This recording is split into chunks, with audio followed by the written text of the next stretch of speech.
একটা ইলিপ্টিক্যাল অরবিটে, মানে এই ইলিপস ধরে ঘোরাফেরা করতে থাকে, যেখানে সান হচ্ছে তার ফোকাসে থাকে। এটা হচ্ছে ফোকাস, দুইটা ফোকাস থাকে বেসিক্যালি। এই দুইটা ফোকাসের যে কোনো একটা ফোকাসে সান থাকে। এখন ইলিপ্টিক্যাল জিনিসটা কি, ইলিপসের ফোকাস কি, এটা আমরা ম্যাথ সেকেন্ড পেপারে জানবো কোনিক্স চ্যাপ্টারে। সো এটা এখন তোমাদের বলতে পারতেছি। আচ্ছা, সেকেন্ড হচ্ছে law of area. Law of area মানে হচ্ছে ধরো কোনো একটা প্ল্যানেট এখান থেকে এখানে গেল টি সময়, হ্যাঁ এই পয়েন্ট থেকে এই পয়েন্টে টি সময় গেল, তাহলে তার যে এরিয়াটা, সে যে এরিয়াটা ক্রস করবে, আর টি সময় যদি এখান থেকে এখানে যায়, এই দুইটা এরিয়াটা অলওয়েজ সমান হবে।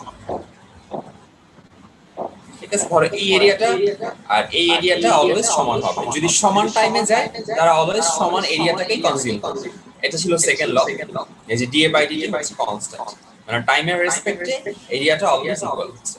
এই দুটো আমাদের জন্য লেস ইম্পর্টেন্ট বিকজ আমরা যেহেতু এখন এগুলো নিয়ে আমাদের আইডিয়াটা কম, ইলিপস নিয়ে। ল অফ টাইমটা মূলত ইম্পর্টেন্ট এবং এটা দিয়ে ম্যাথ আসবে আমাদের।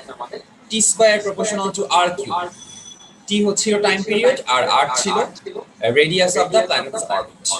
আর বেসিক্যালি রেডিয়াসও না, আর হচ্ছে average distance of the planet from the sun. এটা আরো মোর অ্যাপ্রোপ্রিয়েট। আচ্ছা মাহিন কি নেটের জন্য আলাদা আলাদা জিনিস বুঝতেছো? আর্থে যখন নিজের এক্সিসে ঘুরতেছে তখন তো সে 24 ঘন্টাতেই একটা টাইম পিরিয়ড কমপ্লিট করতেছে। নিজের এক্সিসে যে ঘুরতেছে সেটার টাইম পিরিয়ড হচ্ছে মাত্র 24 ঘন্টা। আর সানের আশেপাশে যে ঘুরতেছে তার টাইম পিরিয়ড 365 দিন।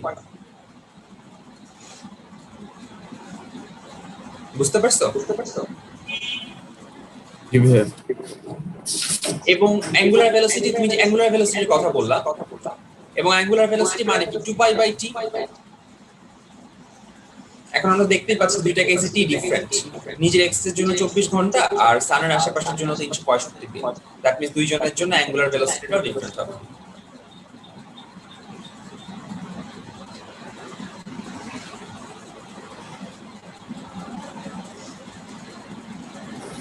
আর ভাই একটা মুভিং বডি সেন্ট্রিফিউগাল ফোর্সটা কোন দিকে থাকে? মানে আর্থের উপর যদি একটা বডি থাকে, এটা সেন্ট্রিফিউগাল ফোর্সটা কোথায় থাকবে? যেই পয়েন্টে সে এক্সিস্ট করে তার ট্যানজেন্ট বরাবর। এই পয়েন্টে শুধু বইতে দেওয়া লিনিয়ার বরাবর, হ্যাঁ বইতে দেওয়া এই বরাবর।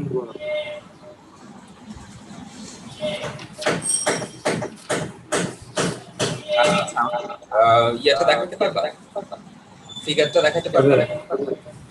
ভাই ওই যে ডায়গোনাল 3:4।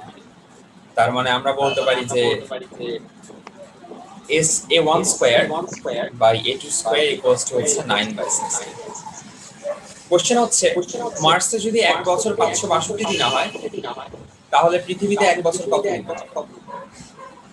দেখো তো এটা বের করা যায় কি?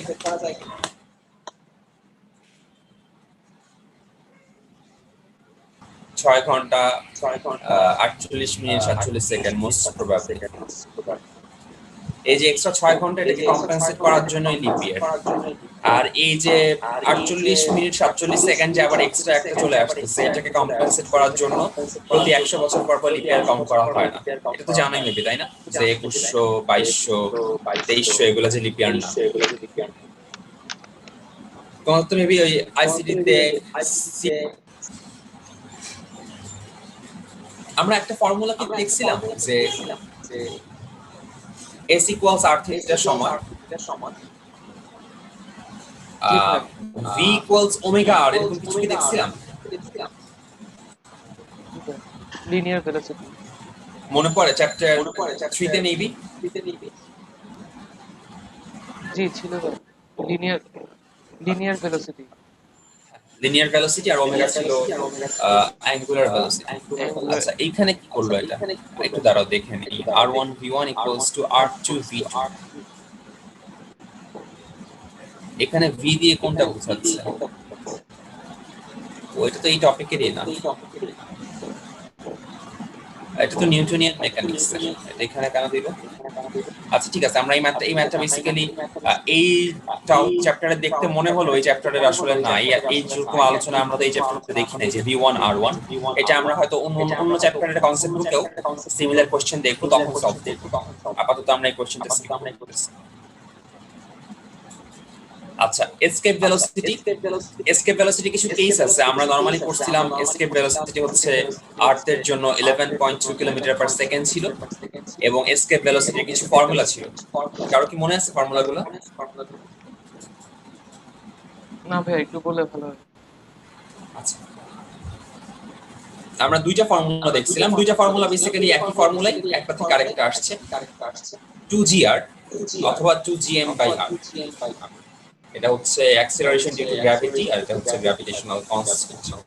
আর এমটা কিন্তু আর্থের মাস, মানে তুমি যে অবজেক্টটাকে ছুঁড়ে মারতেছো তার মাসের কিন্তু কোনো ভূমিকা নাই অ্যাবসলিউটলি।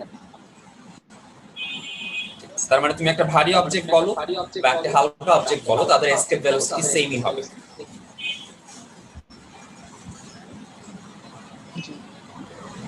কিন্তু এসকেপ ভেলোসিটি অ্যাটেন্ড করার জন্য যে ফোর্স সেটা ডিফারেন্ট হবে। মানে ভেলোসিটি সেম, বাট ওই ভেলোসিটির জন্য যে ফোর্স লাগবে F = mg, তখন ম্যাসের একটা ইফেক্ট লাগবে। মানে তোমাকে কত জোরে ছুঁড়ে মারতে হবে সেটার পিছনে তোমার ফোর্সের একটা ইফেক্ট আছে, বাট ভেলোসিটি 11.2। আচ্ছা, তো এর যে স্পেশাল কেসগুলা সেটা আমরা একটু বলি যে v এর বিভিন্ন মানের জন্য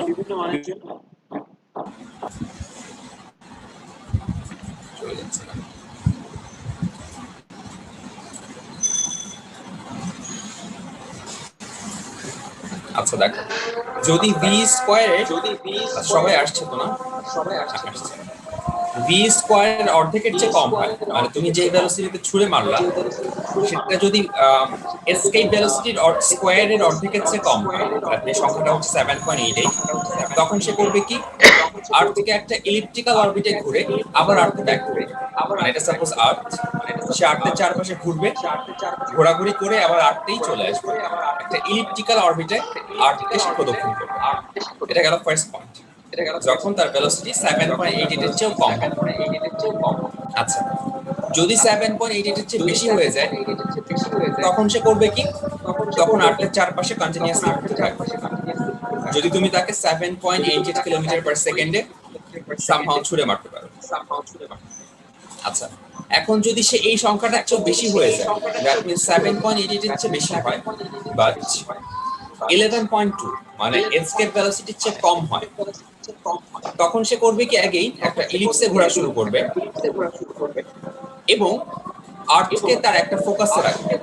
আমরা আগেই বলছিলাম ফোকাস কি জিনিস আমরা এখন বুঝবো না। কেপলারস লতে আমরা দেখছিলাম আর্থ সানকে একটা ফোকাসে রেখে ঘুরে। এখন আমরা দেখতেছি ওই অবজেক্টটা যার ভেলোসিটি 7.8 এর থেকে 11.2, সেটা হচ্ছে আর্থকে একটা ফোকাসে রেখে নিজে ইলিপ্টিক্যাল অরবিটে ঘুরতে থাকবে। এতক্ষণ পর্যন্ত আমরা যে তিনটা দেখলাম, তিনটাই কিন্তু আর্থের মধ্যেই ছিল, মানে এটাও আর্থের ক্যাপাসিটির মধ্যে, এটাও আর্থের ক্যাপাসিটির মধ্যে, এটাও আর্থের ক্যাপাসিটির মধ্যে। আর্থকে সম্পূর্ণভাবে ছেড়ে যেতে পারে নাই।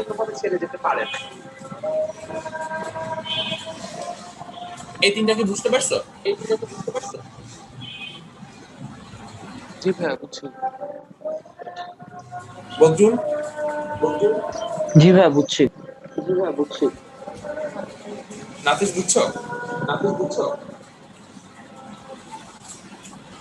জি ভাইয়া, বুঝতে পেরেছি।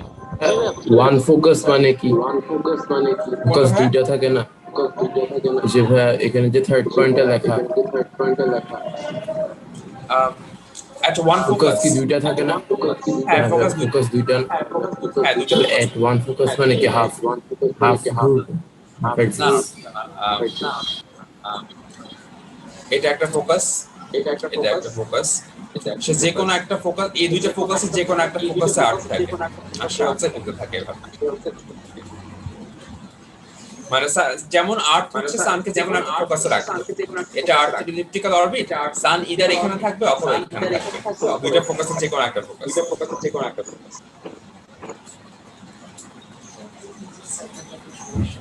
বুঝছো?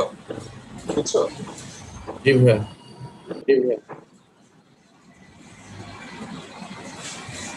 আচ্ছা, 4 নাম্বারটা হচ্ছে ফোকাসটা কি চেঞ্জেবল ফোকাস চেঞ্জেবল না, একটা ইলেকট্রিক্যাল অরবিটের জন্য ফোকাস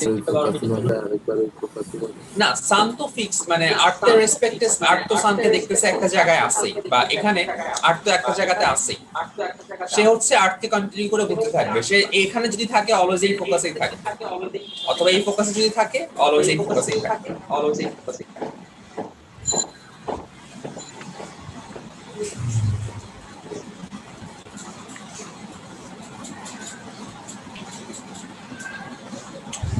এটা হচ্ছে সেই কেসটা যেখানে আর্থের আর কোনো ক্ষমতাই থাকবে না। তুমি যদি 11.2 কিলোমিটার পার সেকেন্ডে ছুঁড়ে মারতে পারো, সেটা হচ্ছে আজীবনের জন্য পৃথিবী থেকে বাইরে চলে যাবে এবং পৃথিবীতে আর ব্যাক করবে না, অথবা পৃথিবীর চারপাশে ঘুরতেও থাকবে না। এবং সেই যে আর্থকে যেভাবে ছেড়ে চলে যাবে, এই পথটা হবে প্যারাবোলিক পথ। এখন সিমিলারলি প্যারাবোলা জিনিসটা কি, সেটাও আমরা হায়ার ম্যাথ সেকেন্ড পেপারে দেখব। সো প্যারাবোলা, ইলিপস, এগুলো নিয়ে আমাদের আপাতত চিন্তা করার দরকার নাই, আসলে আমরা বুঝবো না। আচ্ছা, আর 5 নাম্বার হচ্ছে যদি ভি এর চেয়েও বেশি হয়, তখন আসলে সেম ব্যাপারই, সে হচ্ছে প্যারাবোলিক পাথ দিয়ে আর্থকে এসকেপ করবে এবং কখনোই পৃথিবীতে ফিরে আসবে না। এই হচ্ছে 5টা পয়েন্ট, আর ফর্মুলা হচ্ছে এটা। এখন আমরা ম্যাথে চলে যাই। তোমরা 16 নাম্বারটা একটু করার চেষ্টা করো। আচ্ছা ভাইয়া, স্পেসে যে আর্টিফিশিয়াল স্যাটেলাইট যেগুলো ঘুরে আর কি, তো সেগুলো কি এরকম স্পিড মেনে চলে না? মানে আর্থের অরবিটে থাকতে হলে এতর মধ্যে থাকতে হবে, হ্যাঁ, সেটা কি এরকম? স্পিড আছে, আমরা সেটা নিয়েও ম্যাথ দেখবই যাবো, যে তারা কত স্পিডে ঘুরে, পৃথিবী থেকে কতটুকু হাইটে থাকে, তাদের টাইম পিরিয়ড কত, সবগুলো নিয়ে ম্যাথ আছে।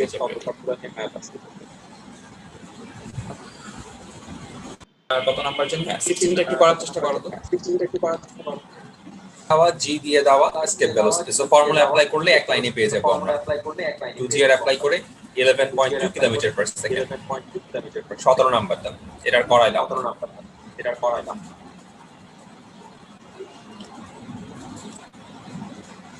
আচ্ছা, 18 আমাদের দরকার নাই। হ্যাঁ, এখন স্যাটেলাইটে চলে আসি।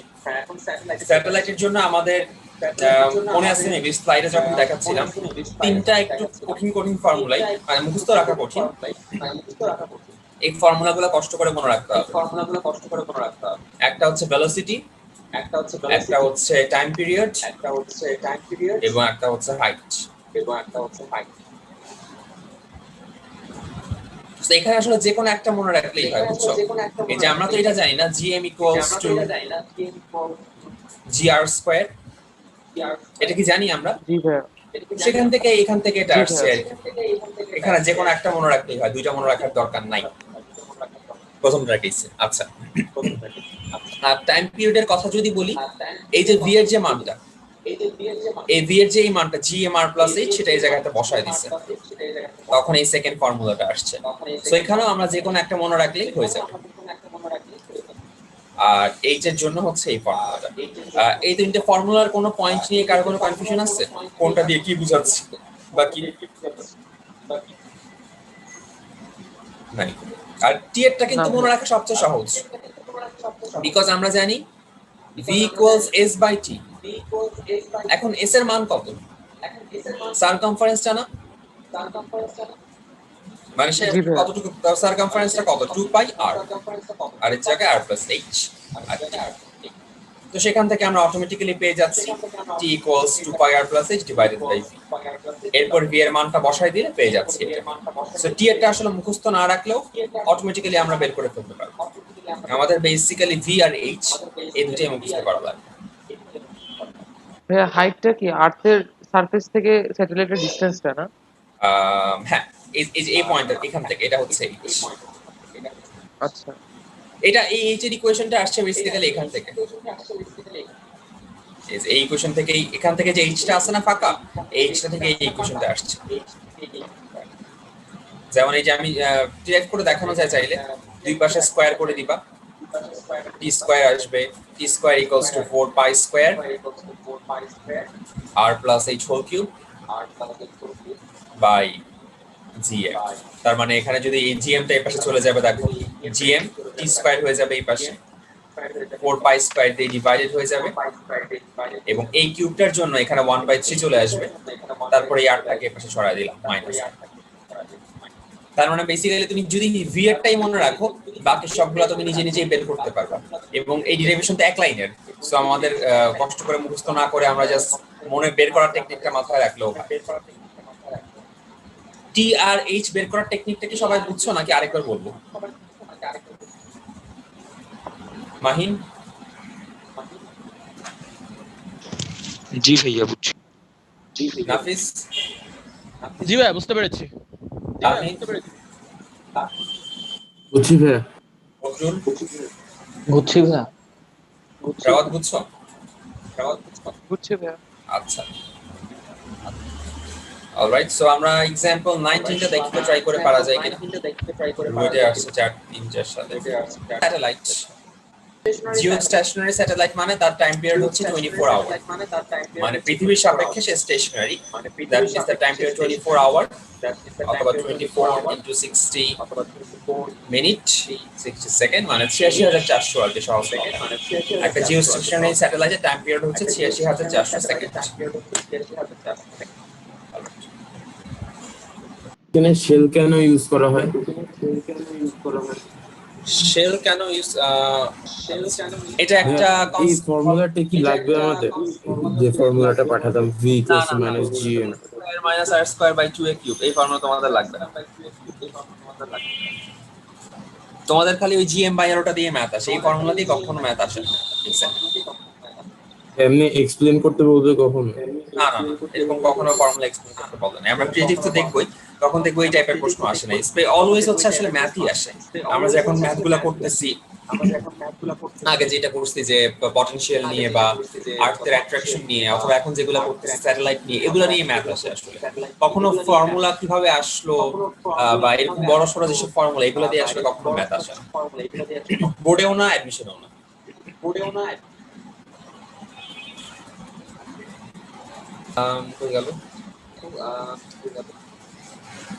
কিছুই না। যখন প্রথম শেয়ারের কথা বলতেছিল, যখন শুধু এই যে আমি যখন এ পয়েন্টের কথা চিন্তা করতেছি এট আ ডিসটেন্স এ, তখন দেখো দুইটা মাসই এখানে অ্যাপ্লিকেবল, m1 আর m2, দুইটা শেলই এখানে আছে। তাই এখানে f ইকুয়ালস টু আছে gm বাই r স্কয়ার, মানে এখানে m এর জায়গায় m1 প্লাস m2 লাগছে। কারণটা কি? এখানে দুইটা মাসই অ্যাপ্লিকেবল, m1 আর m2। বুঝতে পারছো? জি ভাইয়া। আর কথা, আচ্ছা, এরপর যখন এমন একটা পয়েন্ট আসবে যেখানে কোনো এই শেলটার কোনো অস্তিত্ব নাই, এই সেকেন্ড শেলটার অস্তিত্ব নাই, শুধু প্রথম শেলটা নিয়ে কাজ কারবার, তখন দেখো gm1m বাই b স্কয়ার, মানে যে শুধু m1 নিয়ে কাজ করতেছে, এখানে m2 এর কোনো কাজই নেই। আর যখন এমন কিছু হবে দুইটারই মাঝখানে, মানে এমন যদি কোনো একটা পয়েন্ট থাকে, কোনো একটা পয়েন্ট যদি m1 আর m2 দুইটারই মধ্যে থাকে, তখন তাদের ফোর্স অফ অ্যাট্রাকশন হয়ে যাবে 0। তার মানে আর্থের ভিতরে আমরা যখন দেখবো যে আর্থ সারফেসের সেন্টারের মধ্যে কোনো পটেনশিয়াল এক্সিস্ট করে না, এটা হচ্ছে সেম ব্যাপারটা যে যখন একদম দুইটারই ভিতরে চলে আসবে, তখন হচ্ছে এই যে অ্যাট্রাকশন ফোর্সটা সি পয়েন্টটা, তখন ফোর্স অফ অ্যাট্রাকশনটা 0 হয়ে যায়। এগুলো আসলে ডিসকাশনগুলো খুব ক্রিটিক্যাল। ভার্সিটিতে উঠলে মোটামুটি এই নিয়ে একটা কোর্স থাকে আমাদের, যে এই গ্র্যাভিটেশন আর অ্যাট্রাকশন নিয়ে, তখন এই জিনিসগুলো ডিটেইলসে আলোচনা করা হয়। আমি তাই চাচ্ছি না আসলে এই ব্যাপারগুলো তোমাদের সাথে ডিটেইলসে আলোচনা করতে, আজ এক্সামেও আসে না আর পজিশনের জন্য ইম্পর্টেন্ট না। এই টাইপ যেসব ডিসকাশন আসবে যে জি এর এই ভ্যালু, এই কেসে এই ভ্যালু, সেগুলো তোমরা চাইলে স্কিপ করতে পারো, বইয়ে দেখলে, কজ এগুলো কখনো পরীক্ষাতে আসে না। দেখো তো একটু পারা যায় কিনা কোশ্চেনটা। সেন্ট্রিপেটাল অ্যাক্সিলারেশন বের করতে বলা হচ্ছে। দ্যাট মিন্স সেন্ট্রিপেটাল অ্যাক্সিলারেশন আমরা একটু আগে দেখলাম যেটা v স্কয়ার বাই r, এই ইকুয়েশন দিয়ে করতে পারি, অথবা ওমেগা স্কয়ার r, এটা দিয়েও করতে পারি। এই দুইটার যে কোনো একটা দিয়ে আমরা সেন্ট্রিপেটাল অ্যাক্সিলারেশন বের করতে পারি। এখন দেখো রেডিয়াস বলে দেওয়া, তার মানে আমরা r এর ভ্যালু জানি, somehow v বা ওমেগা বের করতে পারলেই হচ্ছে। আমরা আবার ওমেগার ইকুয়েশন জানি 2 পাই বাই t। এখন একটু চিন্তা করে দেখো তো পারা যায় কিনা।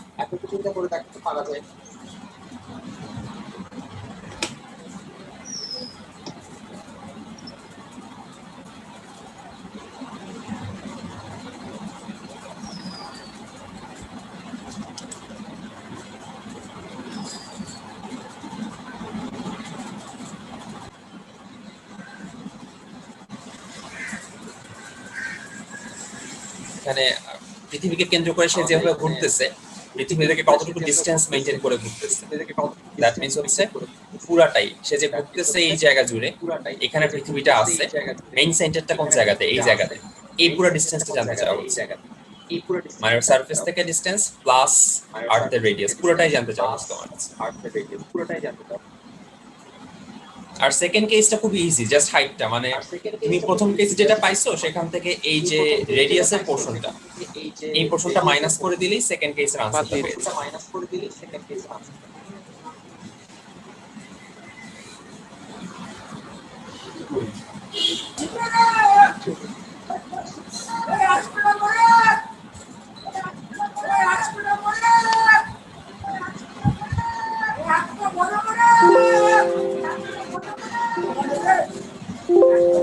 ভাই 22 নাম্বারটা কি করতে বলেছেন? জি জি 22 নাম্বারটা করতে বলছি।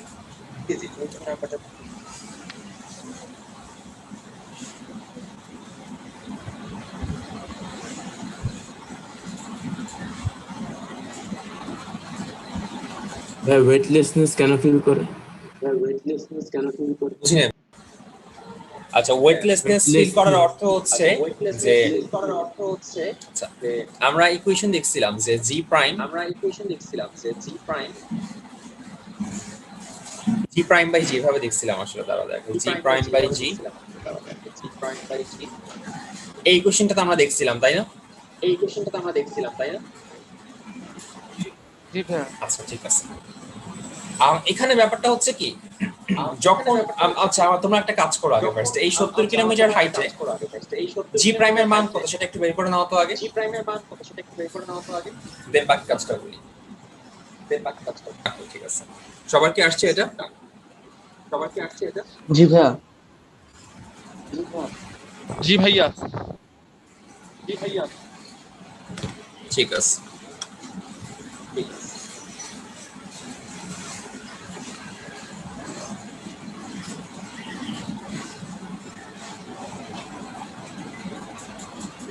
অলরাইট, সো আমরা একটা জিনিস বলতে পারি, এই যে দেখো এই সেন্ট্রিপেটাল ফোর্সটা, আচ্ছা আর্থের প্রতি পৃথিবীর অ্যাট্রাকশন কত mg, মানে এই কেসে হচ্ছে কত জানি হবে, এখানে কি ম্যাস দিয়ে দিচ্ছে অবজেক্টের ম্যাস? আচ্ছা দরকার না, অবজেক্টের ম্যাস আমরা m ধরে নেই, m ইনটু 9.6, এটাই তো তার ওয়েট তাই না? জি ভাইয়া। আর আমরা জানি এই যে ফোর্সটা mv স্কয়ার বাই r, এটা পড়ছিলাম একটু আগে, আমি এই ফর্মুলাটা দেখলাম। এই দুইটা ফোর্সের মান যখন সমান হয়ে যাবে তখন কি একজন আর একজনকে কাউন্টার ব্যালেন্স করে দিবে, বুঝতেছো? এমভি স্কয়ার দুইটা বাই আর force কোন দুইটার? mv স্কয়ার বাই r হচ্ছে সেন্ট্রিপেটাল ফোর্স, এই সেন্ট্রিপেটাল ফোর্সের মানটা আর ওয়েটের মানটা এই দুইটা যখন সমান হয়ে যাবে তখন একজন আরেকজনকে ব্যালেন্স করে দিবে। কারণ কি ভাইয়া? এটা আলাদা আলাদা জিনিস না? হ্যাঁ আলাদা আলাদা জিনিস, দুইটা ফোর্সের মান যখন সমান তখন কি, মানে ধরো আমি এদিকে তোমাকে 5 নিউটন দিলাম, তুমি আবার এদিকে আমাকে 5 নিউটন দিলে, আলটিমেটলি এই অবজেক্টটা 1 মিটারও মুভ করবে না তাই না? ভাই সেন্ট্রিপেটালের ডিরেকশন কি আর্থের দিকে না? সেন্ট্রিপেটাল হচ্ছে, আচ্ছা সেন্ট্রিপেটাল ফোর্সের অ্যামাউন্টটা যত, সেন্ট্রিফিউগাল ফোর্সের অ্যামাউন্টটা কি এক্স্যাক্টলি তত না? জি ভাইয়া। মানে তুমি এখানে সেন্ট্রিপেটাল বের করো, সেন্ট্রিফিউগাল বের করো, ভ্যালুটা তো একই। জি ভাইয়া। তো তুমি ওয়েট এই বরাবর কাজ করতেছে, ওয়েটের এগেইনস্টে যখন কোনো কিছু এক্সাক্ট অ্যামাউন্ট ফোর্সটা তোমাকে দিবে তখনই তো সে ওয়েটলেসনেস অনুভব করবে, তার কাছে মনেই হবে না যে পৃথিবী তাকে টানতেছে, বিকজ পৃথিবীর অপোজিট টানেও আরেকজন তাকে টানতেছে, এটাই তো ব্যাপারটা নাকি? জি ভাইয়া।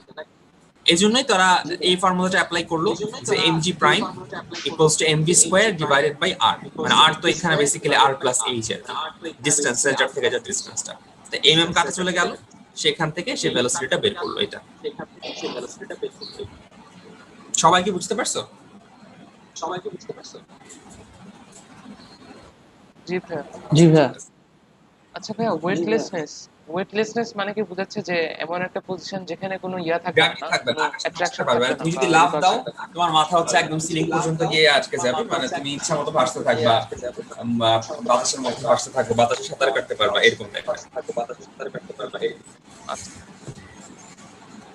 বুঝছো? আচ্ছা, ঠিক আছে। আর 1 মিনিট আছে।